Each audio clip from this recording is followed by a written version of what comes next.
Merrifield Garden Center.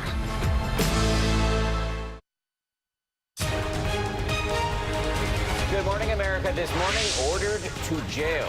A federal judge locking up former Trump campaign manager Paul Manafort, revoking his bail as he awaits trial. The president now sounding off. Meeting Mueller, Donald Trump's personal attorney, Rudy Giuliani, giving a timeline on a possible decision for President Trump to sit down with the special counsel. Caught on camera, police shooting, an officer opening fire on a crowded sidewalk, wounding the suspect in the back. The questions being raised about the officer's actions this morning. And miracle survivor, 2 toddlers falling into this backyard pool. Only one is able to climb out, the other not spotted until 5 minutes later. I begged God to bring my baby back. What the thankful family is saying about this very close call. And look at this tiny hero, the loyal Yorkie who stayed with this 3-year-old girl lost in a cornfield overnight. How the little guy helped rescuers find her. Live from ABC News in New York, this is Good Morning America. Good Saturday morning, everyone. Here's a story that you have to hear more of. That little Yorkie that we just showed you who saved the little girl's life when she was lost in a cornfield. He ended up following her when she wandered off.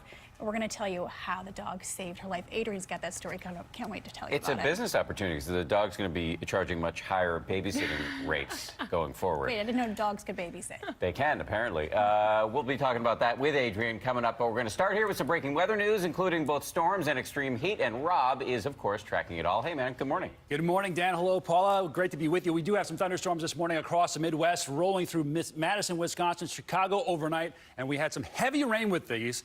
In Madison, deep water there, 4 inches falling, and some water rescues during the nighttime hours, so scary situation there. Today, we have a threat for severe weather across parts of Minnesota, back through Nebraska. One of the reasons we've got some fuel with this, heat is building up across the Midwest. Look at all these heat advisories from Chicago down to St. Louis.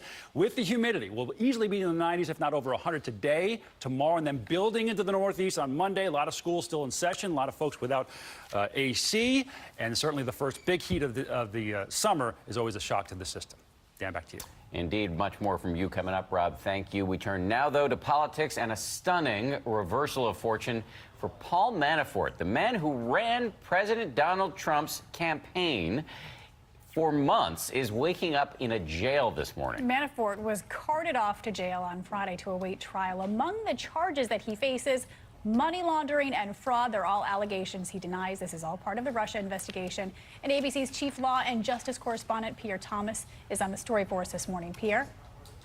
Paul and Dan, good morning. Paul Manafort finds himself waking up in jail today, likely to be there for weeks, if not months, before his trials even start. Paul Manafort facing jeering onlookers in what could be his last moments of freedom before his trial. And that's exactly what happened. Federal Judge Amy Berman Jackson revoked Manafort's bail, immediately sending him to jail. Already under house arrest with travel restrictions in connection with money laundering and bank fraud charges, the former Trump campaign chairman was recently accused of obstruction of justice. The special counsel claims that Manafort and a man the FBI says has ties to Russian intelligence contacted 2 witnesses and attempted to get them to lie. Expressing her frustration with the alleged conduct, Judge Berman told Manafort, "I have no appetite for this. In the end, I can't turn a blind eye to these allegations." With that, Manafort was escorted out of the court as his shocked wife and friends looked on. A jarring moment. The U.S. Marshals later handed his belt, tie, and wallet to his wife. Are you going to visit Paul in prison? His lawyers quickly left the courthouse, declining comment. No comment. Earlier that morning, President Trump, aware of what Manafort was facing, sought to distance himself. Manafort has nothing to do with our campaign. He worked for me, for 49 days or something? A very short period of time. But Manafort was actually with the campaign 143 days and played a key role in guiding then-candidate Trump through the convention. And Paul Manafort has done an amazing job. He's here someplace. Where's Paul? Paul Manafort. By the afternoon, it was clear the president, too, was caught off guard. tweeting, "Wow, what a tough sentence for Paul Manafort." Though Manafort has not been convicted or sentenced, didn't know Manafort was the head of the mob. Very unfair. Manafort is being housed in an environment that must seem a million miles from the high-stakes political life he's led. And Mueller continues to apply the pressure as his investigation continues to intensify. Paula, Dan? Pierre, thank you. And we do have word from the regional jail that he is being held in VIP housing at that jail. Pierre, thanks again. And there's another political angle that we are covering this morning. Overnight, the president's attorney, Rudy Giuliani, saying more about the timing of a decision regarding whether or not the president's going to sit down for an interview with special counsel Robert Mueller. Giuliani's comments came just hours after an extraordinary scene at the White House. The president holding an impromptu, freewheeling, unofficial press conference right there on the North Lawn. And ABC News White House correspondent Tara Palmieri is covering all of this for us this morning. Tara, good morning.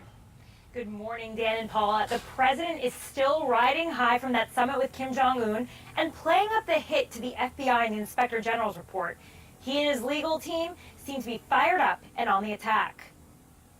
Overnight, the president's lawyer, Rudy Giuliani, saying we could know soon if the president will agree to cooperate with special counsel Robert Mueller in the Russia investigation. What's the percentage chance that you do an interview? 50-50 is not an acceptable I sort of amended that to hopefully before July 4th. Mueller has requested a sit-down with President Trump, but Giuliani has said they're leaning against it and would deal with the matter after the president's summit with Kim Jong-un in Singapore. Earlier, a chaotic scene on the North Lawn. President Trump strolling out of the West Wing on the offense, using critiques of former FBI Director James Comey in the FBI Special General report to slam him. Comey was the ringleader of this whole, den of thieves. It was a den of thieves. And then making this false claim about the report. More importantly than anything, it totally exonerates me. There was no collusion. There was no obstruction. But the report had nothing to do with the special counsel's investigation into possible collusion between the Trump campaign and Russia. Instead, it focused on the FBI's handling of the Clinton email investigation and concluded there was no political bias. But Trump disagreed. The report, the IG report, was a horror show. I thought that one sentence of conclusion was ridiculous. Also on Friday, President Trump repeated 7 times the falsehood that Democrats are to blame for separating children from their families at the border. That's a Democratic plan. The Democrats should change the plan. That's the Democrats' law. When in fact children are being held in the temporary facilities, like this one in El Paso, Texas, because of the Trump administration's, quote, zero-tolerance immigration policy announced last month. Homeland Security says in the past 2 months, nearly 2,000 children have been separated and are now being held by the Border Patrol. Mr. President, do you agree with children being taken away from their No, I hate it. I hate the children being taken away. The Democrats have to change their law. That's their law. Just days from now, the House is likely to vote on 2 GOP immigration bills. But Trump is already threatening to veto the bills if he doesn't get funding for the border wall. I certainly wouldn't sign the more moderate What does the bill have to have in it? I need a bill that gives this country tremendous border security. I have to have that. We have to get rid of catch and release. Does that mean the wall? We have to have the wall. If we don't have the wall, there's no bill. That comment sent Republican lawmakers into a panic. Trump's spokesperson later clarified that he would in fact support the bills, which both include border funding. Right behind me, President Trump held that impromptu press conference, and it was quite a spectacle. A first for a sitting president. But what was most notable were the number of statements that he made that just weren't true. Dan, Paula? Tara, thank you very much. Tara Palmieri at the White House. A lot to discuss this morning, so let's bring in ABC News chief political analyst Matthew Dowd. Matthew, good morning. Good morning. So the president is getting hammered for his claim that we saw in Tara's piece that the Inspector General's report exonerates him in the Russia probe. But isn't it possible that what the president meant was that the report shows that key FBI officers involved in the early stages of the Russia investigation were biased against him, which taints the whole enterprise? Well, you'd have to be an expert at yoga to stretch that far. That what his words actually said. I mean, the president said, as was reported, the report said there was no collusion, there was no obstruction, and he was completely exonerated, none of which the report said. The report did say there were FBI agents that had a political bias, but they also said that bias did not get in the way of the investigation. It's just this is a president who loves to travel in fiction and is not very good in nonfiction. Tara just touched on it in her piece that the House is expected to vote on a couple of immigration bills this week, and they'll include provisions to stop these children from being separated from their families at the border. But there's so much outrage, Matt, about the administration's policy, and Trump's saying that this is on the Democrats. What do you make of it?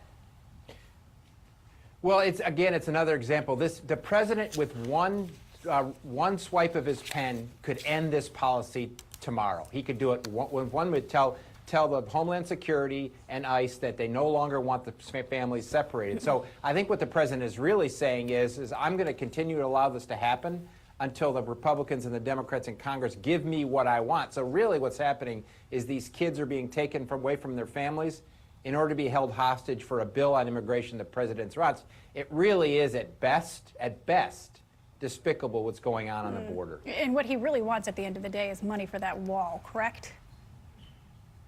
Yeah, that he wants money for the wall because that was his, as you remember, Paula, that was his biggest promise in the 2016 campaign. If he can't get money from the wall, which we know he's not getting from Mexico, Mexico's refusing to pay for it, this is what he wants from Congress. That is his biggest promise he made. Matt Dowd on a Saturday morning. Matt, thank you very much. And we do want to move on now to an inmate transfer that turned deadly in Kansas City. 2 sheriff's deputies shot and killed while transporting prisoners to court. ABC's Ariel Reshef is here with what went wrong. Ariel, good morning. Good morning to you, Dan. Good morning, Paula. That violent takedown happening just outside the juvenile courthouse. 2 deputies killed, likely with their own weapons. Police now searching for answers. We heard a pop. It just happened so fast. A deadly ambush just outside a Kansas courthouse.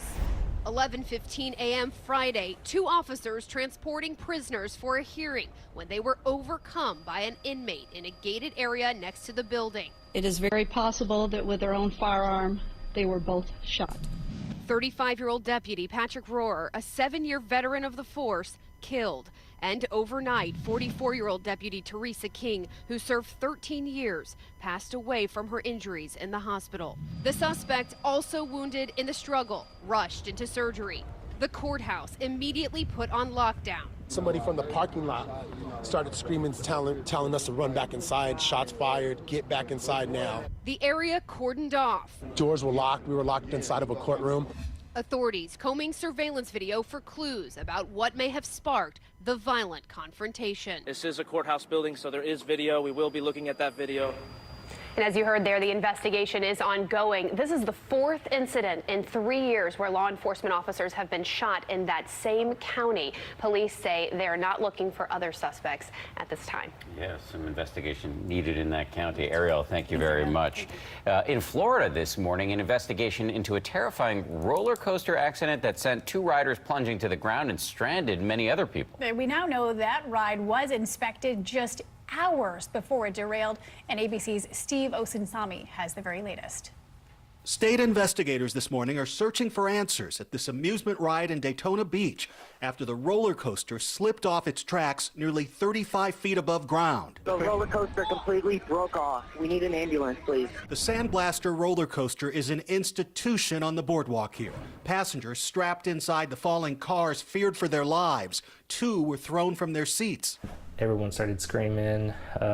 Everyone called 911. Randy Francis was in one of the 2 rear cars that nearly fell to the ground. After just a few minutes on the ride, I'd really noticed that something just was not right. It was shaking us side to side. We're about halfway down, and that's when the cart started falling off.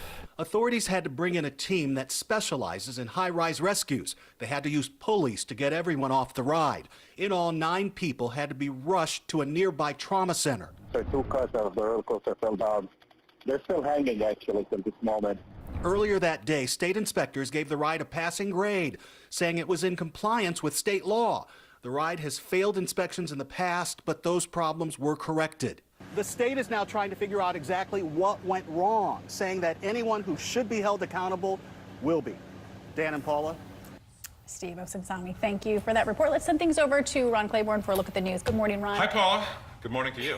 That's a dramatic pause. Deep breath after Dan, hi to you, and Adrian, and Robert, good morning to you. Good morning, everyone. We're going to begin in Chicago with the March for Our Lives. Students from Florida's Marjorie Stoneman Douglas High School staging a rally to push for tougher gun laws. The survivors of the Parkland, Florida school shooting held the event on Chicago's South Side, which has, of course, been plagued by gun violence. Joining them were singer Jennifer Hudson and former Congresswoman Gabby Giffords of Arizona. The students will visit 25 cities over the next 2 months. In Westminster, Colorado, outside of Denver, flowers being left at the parking lot where a mother and her teenage son were shot dead in what police are now saying was a case of road rage. Witnesses say a man in another car confronted the woman in the parking lot. They argued, and then he allegedly fatally shot her and one of her children. Another son and a bystander were wounded. Police say the woman had taken a cell phone picture of the man's license plate, which led them to the suspect, who is now in custody. In Scotland, a massive fire in the city of Glasgow. It broke out shortly before midnight at the renowned Glasgow School of Art and then spread to nearby buildings. No injuries, though, have been reported. The school is undergoing a $40 million restoration after another fire there 4 years ago. In Beijing, the Chinese government is retaliating against the U.S. in the spiraling trade dispute between the two countries. China saying it will impose tariffs on $50 billion worth of U.S. products, including soybeans, electric cars, lobsters, and whiskey.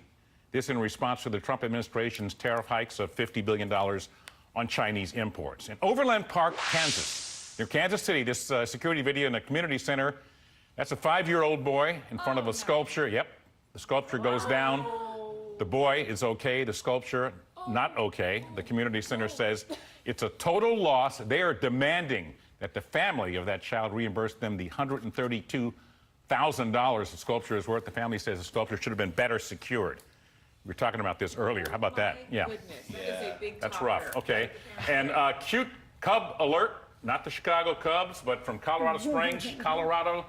The rescue of a bear cub from a tree. You see it there. Firefighters and wildlife officers teaming up to snare the baby Bruin at the end of a ladder, gently, more or less, managing to lower it into a waiting crate, where it was then shipped off to Tierra del Fuego and never seen again. Oh, jeez. He was put in that box because he knocked over an inexpensive statue of The bear did not go to Tierra del Fuego. It went somewhere else. Speaking of baby bears, we are welcoming a new member to the GMA Weekend family this morning. His name, Mason Anthony Marciano. What a coincidence. Same name as you. Same name, yeah. Is this your It's kid? amazing. This is what you had a baby? That's my bouncing baby boy, yes. Oh, We so had, he was a Tuesday little night. early, right? A little early, but we got him taken care of. Mom's taken care of as well, and they're all home and happy. And his big sister, keep calling him her, because I have so many women in the house, is very happy. Not anymore. You're now even. Can't wait to be What's the origin of the name there, Mace? Well, Masons don't work. We just like the name. And I can tell you this, that Ronald was not on the list. Rocky was. We were lobbying for Rocky. What else wasn't on the list? Dan? He's perfect. Well, our Anthony is our father's name, both my dad and Aaron's dad. Oh, that's wonderful. That's really great. And how many diapers have you changed? The number. I'm pretty good at it. You are. Yeah, like doing weather fast. I can change diaper real fast. Get a baseball glove, quick. We're so glad to have you here. We're going to the game next week. Robert. Let's go to the video in Ironwood, Michigan.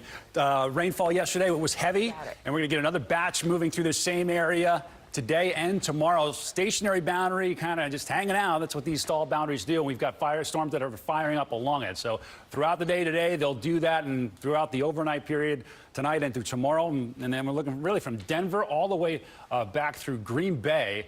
By late tomorrow night, we'll look for more storms. So flash flood threats are going to be real and across this area. 3 to 4 inches on top of pretty saturated ground. The north woods there of Michigan, of Wisconsin, probably seeing some heavy rain. And the thunderstorms will be pretty severe today. I think damaging winds for the most part, but it doesn't move a whole lot again tomorrow. Very summertime-like pattern here. So same area is going to be hit a couple of times. And of course, that heat down to the southwest, east. That's checking what's happening nationally. Time now for your local forecast.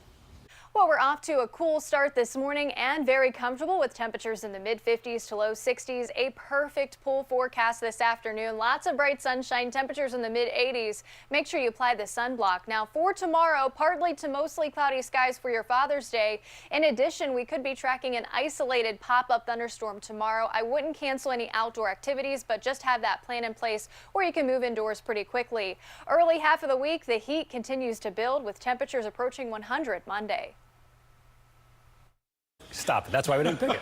The other name we were considering was Jet, but Madeline actually picked Jet out Mason. Marciano. Jets. That's I like a great that. name. Once you're a Both Jet, are you're great a But then names. there's a lot of pressure. He's got to be a Yes. fast runner, and I was really slow as a kid, so I don't want to put that on. Well, would have been Jet with 2 T's? Yeah. 2 T's, yes. Like Joan Jett. Yeah. Like,